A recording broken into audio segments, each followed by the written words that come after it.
Subscribe now and press the bell icon. Never miss an update. नमस्कार साथियों, स्वागत करता हूं सबका इस यूट्यूब चैनल पर जिसका नाम है स्टडी विद पीएन लोधा।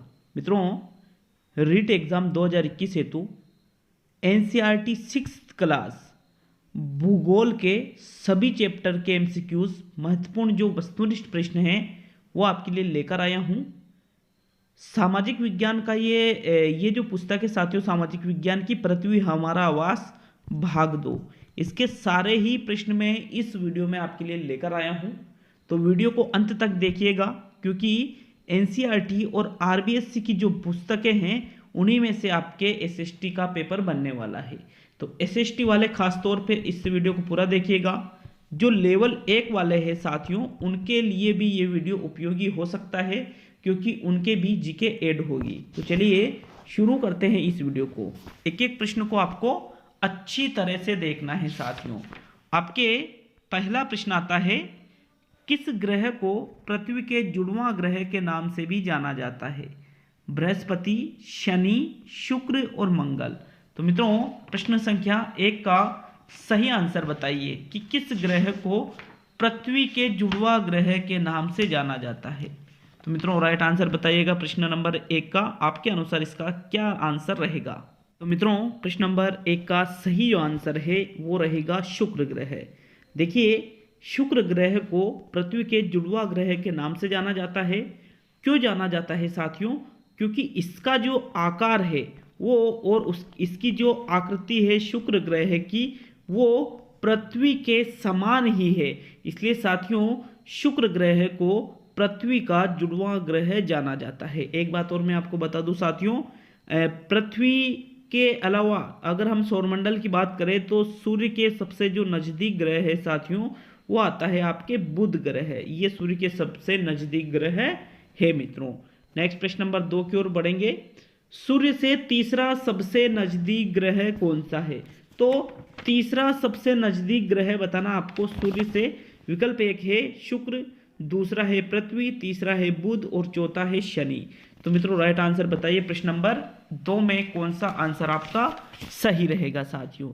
देखिए, सूर्य के तीसरा सबसे नज़दीक ग्रह मतलब सूर्य के सबसे नज़दीक नहीं बताना है, दूसरा भी नहीं बताना है, बल्कि आपको बताना है सूर्य तीसरा ग्रह है। तो मित्रों, सूर्य के सबसे नज़दीक ग्रह तो आपके बुध ग्रह है, फिर इसके बाद आता है साथियों इसका आपका शुक्र ग्रह और फिर इसके बाद में आती है आपकी अपनी पृथ्वी। तो ये तीसरा ऐसा ग्रह है जो सूर्य के तीसरे सबसे नज़दीक है साथियों। सबसे पहले बुध आता है, फिर शुक्र आता है और फिर पृथ्वी आती है और फिर इसके बाद आता है मंगल, फिर इसके बाद में बृहस्पति आता है साथियों, फिर शनि आता है और फिर आता है यूरेनस। तो इस प्रकार से ग्रहों, यूरेनस के बाद में नेपच्यून भी एक ग्रह आता है साथियों। इस प्रकार ये सौरमंडल होता है मित्रों। नेक्स्ट प्रश्न नंबर 3 की ओर बढ़ते हैं। सभी ग्रह सूर्य के चारों ओर किस प्रकार के पथ पर चक्कर लगाते हैं? वृत्तीय पथ पर, आयताकार पथ पर, दीर्घ वृत्ताकार पथ पर और इनमें से कोई नहीं। तो मित्रों, प्रश्न संख्या 3 का सही आंसर बताइए। तीसरे क्वेश्चन का आंसर क्या रहेगा? बताइए राइट आंसर साथियों तीसरे क्वेश्चन का। मित्रों, अगर हम प्रश्न नंबर 3 की बात करें तो प्रश्न नंबर 3 में तीसरा ही विकल्प होगा। जो सभी ग्रह है वो सूर्य के दीर्घ वृत्ताकार पथ पर चक्कर लगाते हैं इस प्रकार से साथियों। तो तीसरा विकल्प आपका यहाँ पर प्रश्न संख्या 3 में सही रहेगा। नेक्स्ट क्वेश्चन देखेंगे मित्रों, प्रश्न नंबर 4। आपके चौथे प्रश्न की ओर बढ़ते हैं साथियों। देखिए, प्रश्न नंबर 4 है, ध्रुव तारे से किस दिशा का ज्ञान होता है? किस दिशा का ज्ञान होता है साथियों ध्रुव तारे से? कॉमन सा क्वेश्चन है, सभी को आंसर याद होना चाहिए। दक्षिण, उत्तर, पूर्व, पश्चिम। तो मित्रों, प्रश्न नंबर 4 में सही आंसर बताइए कि जो ध्रुव तारा है इससे किस दिशा का ज्ञान होता है। प्रश्न नंबर 4 का सही आंसर क्या रहेगा साथियों? मित्रों, ध्रुव तारा जो होता है वो हमेशा उत्तर दिशा में ही स्थित होता है। हमेशा कौन सी दिशा में स्थित होता है साथियों? ये उत्तर दिशा में ही स्थित होता है। जो यात्री है और जो पहले के समय में जब दिशा सूचक यंत्र प्रयोग में नहीं लाए जाते थे, नहीं उपलब्ध थे, तो जो ध्रुव तारा है इसको देखकर भी दिशाओं का ज्ञान लगाया जाता था कि भाई ये उत्तर दिशा में है, तो मतलब इधर ध्रुव तारा है तो ये कौन सी दिशा है, उत्तर दिशा है साथियों। इस प्रकार से आपके प्रश्न नंबर 4 में दूसरा विकल्प सही रहेगा। चलिए नेक्स्ट प्रश्न की ओर बढ़ते हैं मित्रों। प्रश्न नंबर 5, प्रश्न नंबर 5, क्षुद्र ग्रह, क्षुद्र नहीं है सॉरी, ये है क्षुद्र। क्षुद्र ग्रह किन कक्षाओं के बीच पाए जाते हैं? क्षुद्र ग्रह के बारे में बताना है आपको कि ये किन कक्षाओं के बीच पाए जाते हैं। शनि एवं बृहस्पति, मंगल एवं बृहस्पति, पृथ्वी एवं मंगल, और पृथ्वी व शनि। तो मित्रों प्रश्न नंबर 5 का सही आंसर बताइए कि क्षुद्र ग्रह है वो किन कक्षाओं के बीच पाए जाते हैं। मित्रों राइट आंसर क्या रहेगा इसको पहले तो आप ये बताइए कि क्षुद्र ग्रह होते क्या हैं। साथियों क्षुद्र ग्रहों का मतलब होता है कि जो तारे हैं, जो ग्रह है, जो उपग्रह है, इनके अलावा भी असंख्य छोटे पिंड भी होते हैं, असंख्य छोटे पिंड जो सूर्य के चारों ओर चक्कर लगाते हैं। इन पिंडों को कहा जाता है साथियों क्षुद्र ग्रह। क्या कहा जाता है इनको? क्षुद्र ग्रह कहा जाता है। और ये हमेशा मंगल और बृहस्पति की कक्षाओं के बीच पाए जाते हैं। कहाँ पर पाए जाते हैं साथियों? मंगल एवं बृहस्पति की कक्षाओं के बीच पाए जाते हैं मित्रों। तो विकल्प नंबर 2 आपका यहाँ पर सही है प्रश्न संख्या 5 में। चलिए नेक्स्ट क्वेश्चन देखेंगे साथियों। प्रश्न नंबर 6 आपके 6ठा क्वेश्चन आता है साथियों, शीत कटिबंध किसके नजदीक पाया जाता है? प्रश्न नंबर 6 का राइट आंसर बताइएगा। विकल्प नंबर 1 है ध्रुवों के, दूसरा है विषुवत वृत्त के, तीसरा है कर्क रेखा के, और चौथा है उपरोक्त सभी के नजदीक पाया जाता है। तो मित्रों जो शीत कटिबंध है किसके नजदीक वो पाया जाता है? मित्रों जो शीत कटिबंध है ये ध्रुवों के नजदीक पाया जाता है।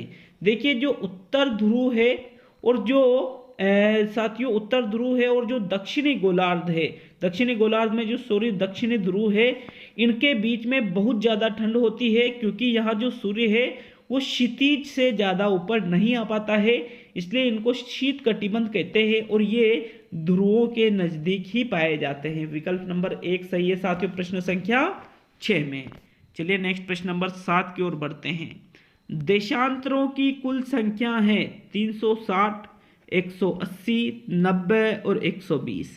तो मित्रों देशांतरों की कुल संख्या होती है 360। कितनी होती है साथियों?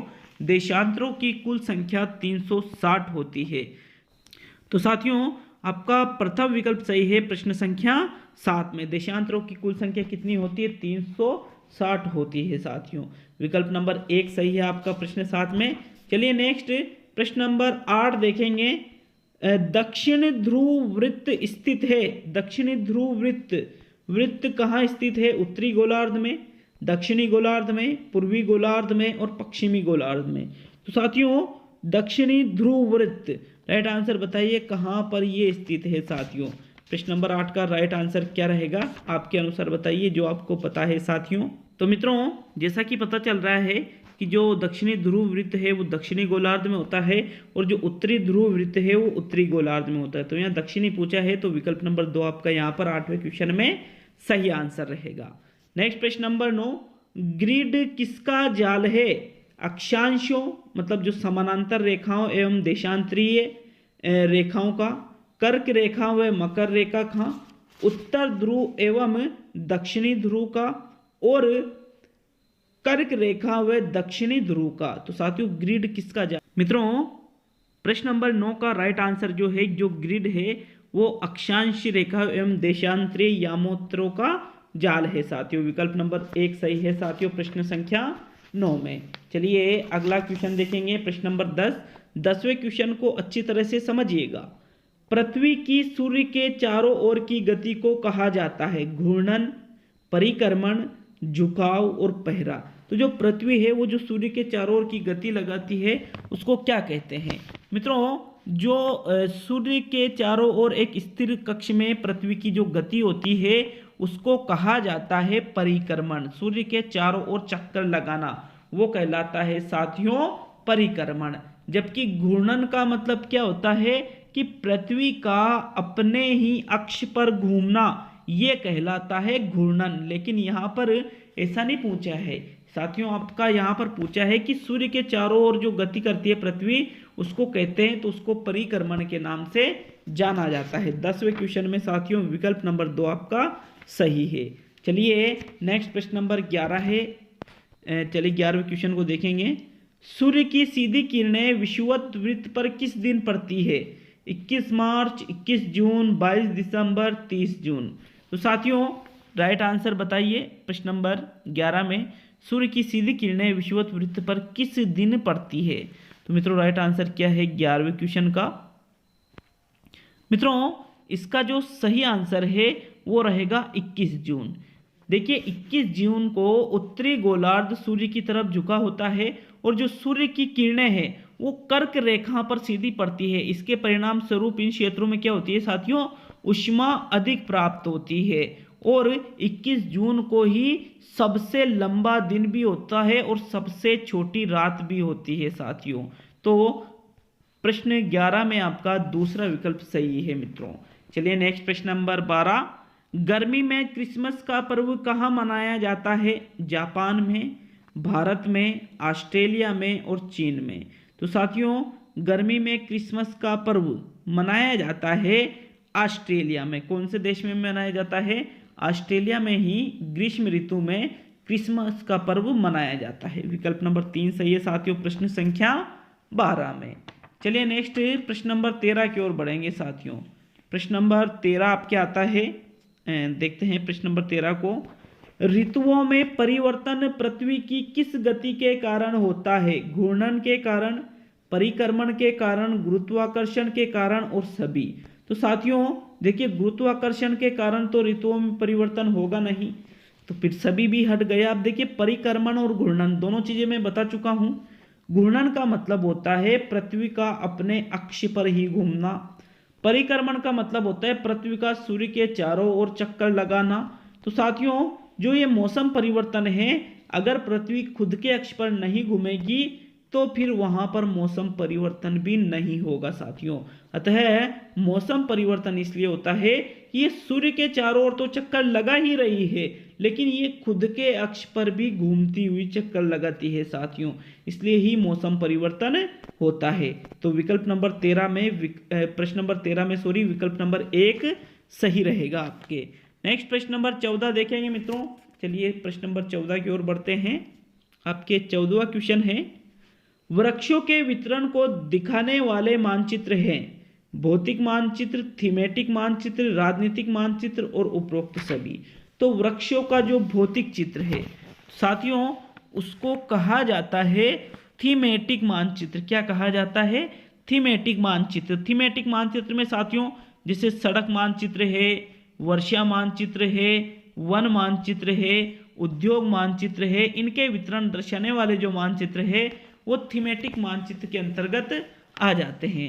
जबकि जो राजनीतिक मानचित्र की अगर हम बात करें तो इसमें राज्य, नगर, शहर, गांव, विश्व के विभिन्न जो देश है, राज्य है, उनकी सीमाओं को दर्शाने वाले मानचित्र होते हैं राजनीतिक।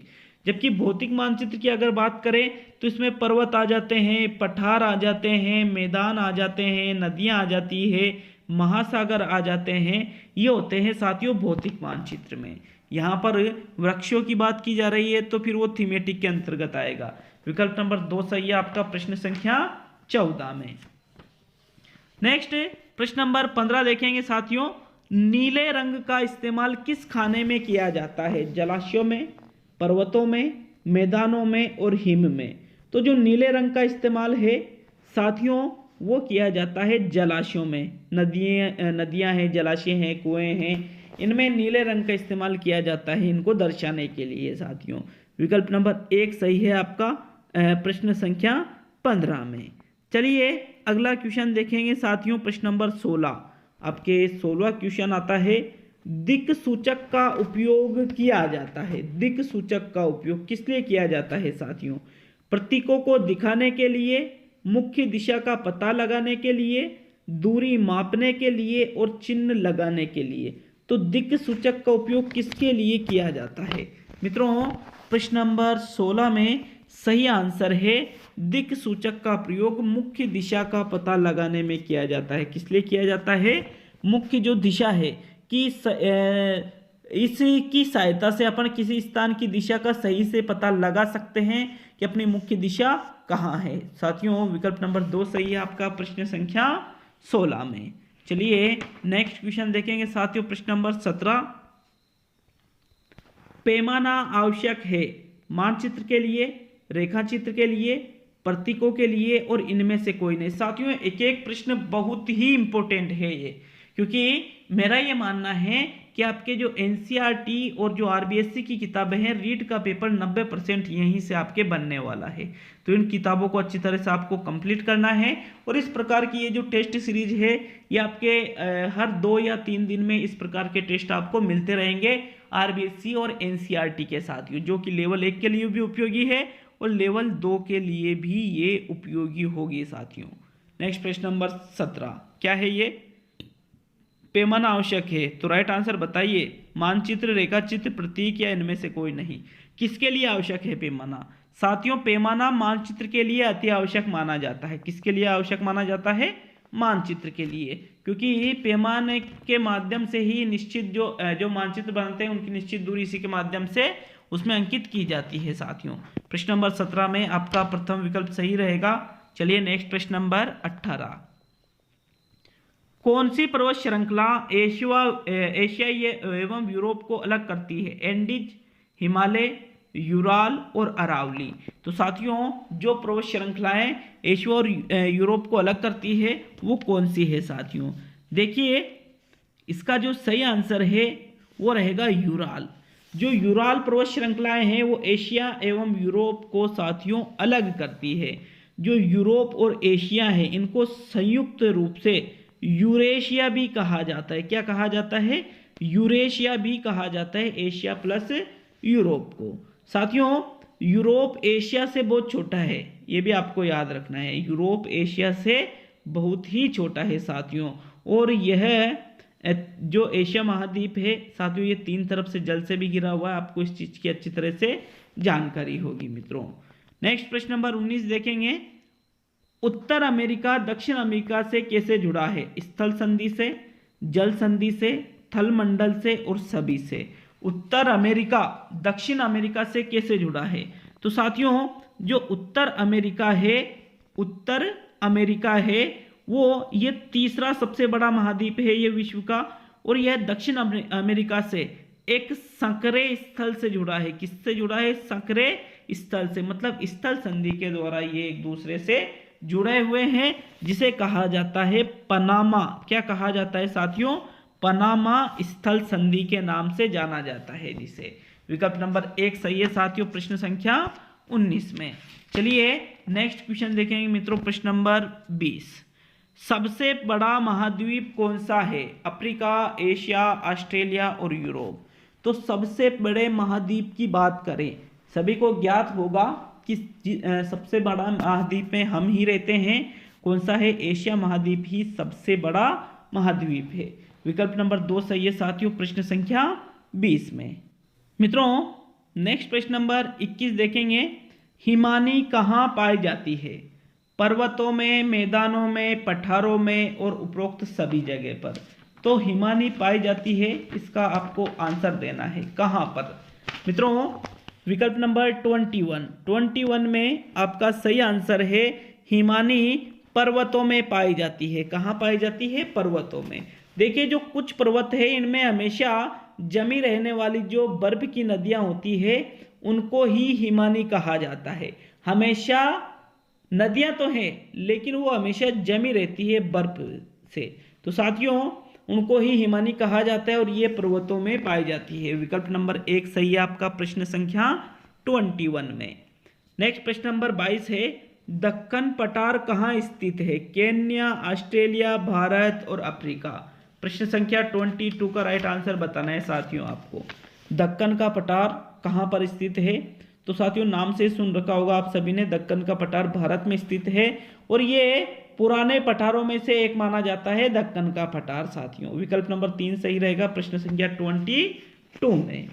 नेक्स्ट प्रश्न नंबर 23 पे आते हैं। प्रश्न नंबर 23 आपके है साथियों। यांगत्से नदी कहाँ बहती है? दक्षिण अमेरिका में, ऑस्ट्रेलिया में, चीन में और भारत में। तो यांगत्से जो नदी है साथियों कहाँ बहती है? नाम से ही पता चल रहा होगा कि ये चीन में बहने वाली नदी है। कहाँ पर नदी है बहने वाली? ये चीन में, और चीन में भी मैदानी भाग में ये बहने वाली नदी है साथियों। विकल्प नंबर 3 सही है आपका प्रश्न संख्या 23 में। चलिए नेक्स्ट क्वेश्चन देखेंगे साथियों। प्रश्न नंबर 24 आपके आता है, यूरोप की एक महत्वपूर्ण पर्वत श्रृंखला कौन सी है? एंडीज, आल्प्स, रॉकीज और इनमें से कोई नहीं। विकल्प प्रश्न नंबर 24 का सही विकल्प कौन सा रहेगा साथियों? देखिए 24 प्रश्न बताइए राइट आंसर। साथियों प्रश्न नंबर 24 का सही आंसर आपके आता है।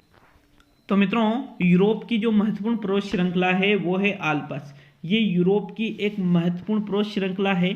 जबकि साथियों अगर थोड़ी सी और बात करें तो एक हिमालय जो पर्वत श्रृंखला है वो एशिया मतलब भारत की प्रमुख पर्वत श्रृंखला है। जबकि एक पर्वत श्रृंखला और है एंडीज, जो कि साथियों दक्षिण अमेरिका की प्रमुख पर्वत श्रृंखला है, दक्षिण अमेरिका की। यहाँ पर यूरोप की पूछी है तो फिर आपका दूसरा विकल्प सही है साथियों प्रश्न संख्या 24 में। चलिए अगला क्वेश्चन देखेंगे साथियों। प्रश्न नंबर 25 आपके 25वां क्वेश्चन है, हिमालय के सबसे दक्षिणी भाग को क्या कहा जाता है? शिवालिक, हिमाद्री, हिमाचल और जम्मू। तो साथियों हिमालय के सबसे दक्षिणी भाग को क्या कहेंगे? मित्रों प्रश्न संख्या 25 का राइट आंसर बताइए।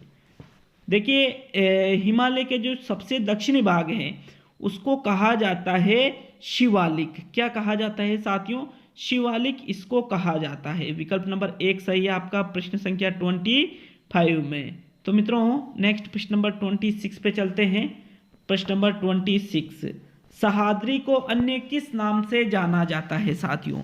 अरावली, पश्चिमी घाट, हिमाद्री और गुरु शिखर। तो राइट आंसर बताइए मित्रों प्रश्न संख्या 26 का क्या राइट आंसर रहेगा? देखिए प्रश्न नंबर 26 का जो राइट आंसर है साथियों वो रहेगा यहाँ पे पश्चिमी घाट। क्या कहा जाता है साथियों? पश्चिमी घाट कहा जाता है सह्याद्री को अन्य नाम से। देखिए अगर हम बात करें सह्याद्री की तो ये पश्चिम की तरफ बहने वाली नदियां हैं जो अरब सागर में गिरती है और इनको पश्चिमी घाट या सह्याद्री के नाम से जाना जाता है। विकल्प नंबर 2 सही है आपका साथियों प्रश्न नंबर 26 में। नेक्स्ट प्रश्न नंबर 27 देखेंगे साथियों। पाक जल संधि किन देशों के बीच स्थित है? पाक जल संधि की आपसे पूछा है साथियों। श्रीलंका तथा मालदीव, भारत तथा श्रीलंका, भारत तथा मालदीव और भारत तथा पाक। तो देखिए जो पाक जल संधि है तो ऐसा नहीं है कि भारत और पाकिस्तान के बीच में है, नहीं ये गलत है। बल्कि जो पाक जल संधि है साथियों ये भारत और श्रीलंका दोनों देशों के बीच में स्थित है। विकल्प नंबर 2 सही है आपका प्रश्न संख्या 27 में। नेक्स्ट प्रश्न नंबर 28 है, अरब सागर में स्थित भारतीय द्वीप समूह कौन से हैं? अंडमान एवं निकोबार द्वीप समूह, लक्षद्वीप द्वीप समूह, मालदीव और उपरोक्त सभी। तो साथियों अरब सागर में स्थित भारतीय द्वीप समूह आपको बताना है। प्रश्न नंबर 28 में राइट आंसर बताइए साथियों। तो मित्रों यहाँ पर बात की जा रही है अरब सागर में स्थित भारतीय द्वीप समूह की। तो अरब सागर में अगर हम बात करें तो लक्षद्वीप द्वीप समूह है अरब सागर में, लेकिन साथियों जो अंडमान एवं निकोबार द्वीप समूह है ये बंगाल की खाड़ी में स्थित है। कहाँ पर स्थित है? ये बंगाल की खाड़ी में। लेकिन ये आपसे पूछा है अरब सागर की, तो फिर यहाँ पर आपका दूसरा विकल्प सही रहेगा प्रश्न संख्या 28 में। नेक्स्ट प्रश्न नंबर 29 देखेंगे, भारत की सबसे पुरानी पर्वत श्रृंखला कौन सी है? अरावली, पश्चिमी घाट, हिमालय और इनमें से कोई नहीं। देखिए सबसे पुरानी पर्वत श्रृंखला मानी जाती है, हिमालय को नहीं माना जाता है, पश्चिमी घाट को भी नहीं माना जाता है, बल्कि अरावली को सबसे पुरानी पर्वत श्रृंखला माना जाता है साथियों। विकल्प नंबर 1 सही है आपका प्रश्न संख्या 29 में। चलिए नेक्स्ट प्रश्न नंबर देखेंगे साथियों प्रश्न नंबर 30, विश्व में सबसे अधिक वर्षा वाला क्षेत्र कौन सा है? मुंबई, आसनसोल, मौसिनराम और इनमें से सभी। तो साथियों सबसे अधिक वर्षा विश्व में मौसिनराम में होती है। कहाँ पर होती है? मौसिनराम में होती है, जो कि भारत में स्थित है। तो विकल्प नंबर 3 सही है आपका प्रश्न संख्या 30 में। नेक्स्ट प्रश्न नंबर 31, जंगली बकरी तथा हिम तेंदुए कहाँ पाए जाते हैं? हिमालय क्षेत्र में, प्रायद्वीपीय क्षेत्र में, गिर वन में और इनमें से कोई नहीं। तो मित्रों जो जंगली बकरी है, हिम तेंदुए हैं, ये हिमालय क्षेत्र में ही पाए जाते हैं, क्योंकि हिम तेंदुए मतलब हिम का मतलब क्या होता है? बर्फ से लिया जाता है साथियों। ये चीजें हिमालय क्षेत्र में ही पाई जाती है मित्रों। तो विकल्प नंबर 1 सही है आपका प्रश्न नंबर 31 में। नेक्स्ट प्रश्न नंबर 32, दक्षिणी पश्चिम मानसून के समय आर्द्र पवनें कहाँ बहती है? स्थल से समुद्र की ओर, समुद्र से स्थल की ओर, पठार से मैदान की ओर, रेगिस्तान से समुद्र की ओर। तो साथियों जब दक्षिण पश्चिम मानसून है, इसके समय आर्द्र पवनें, आर्द्र का मतलब होता है जिसमें नमी होती है, तो वो समुद्र से स्थल की ओर बहती है। विकल्प नंबर 2 सही है आपका प्रश्न नंबर 32 में। तो साथियों एनसीईआरटी जो 6 क्लास की जो बुक थी एसएसटी की, तो सामाजिक की उस बुक में आपके 8 चैप्टर थे, उसमें 32 ऑब्जेक्टिव क्वेश्चन बिल्कुल पीछे लिखे हुए थे। वे क्वेश्चन मैंने आपको सारे ही करा दिए हैं। अगर वीडियो अच्छा लगा हो साथियों तो वीडियो को लाइक शेयर जरूर करिएगा। अगर आपको इन प्रश्नों की पीडीएफ लेनी है तो पीडीएफ हमारे टेलीग्राम चैनल है स्टडी विथ PN लोधा, उस टेलीग्राम चैनल से जुड़ करके, उस टेलीग्राम चैनल को ज्वाइन करके निःशुल्क आप पीडीएफ ले सकते हो साथियों। तो मिलते हैं अगले वीडियो में। सभी साथियों का बहुत बहुत धन्यवाद। चैनल पर नए हो तो चैनल को सब्सक्राइब करके जरूर जाइएगा साथियों।